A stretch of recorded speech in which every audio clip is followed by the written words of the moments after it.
Tomorrow is Carnival Day at Gloucester Park, and this is the scene.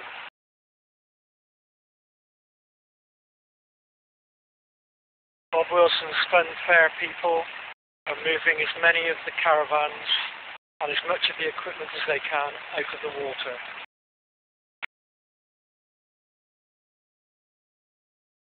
In over 50 years of living in Gloucester, I've never seen anything like this, not even in the winter.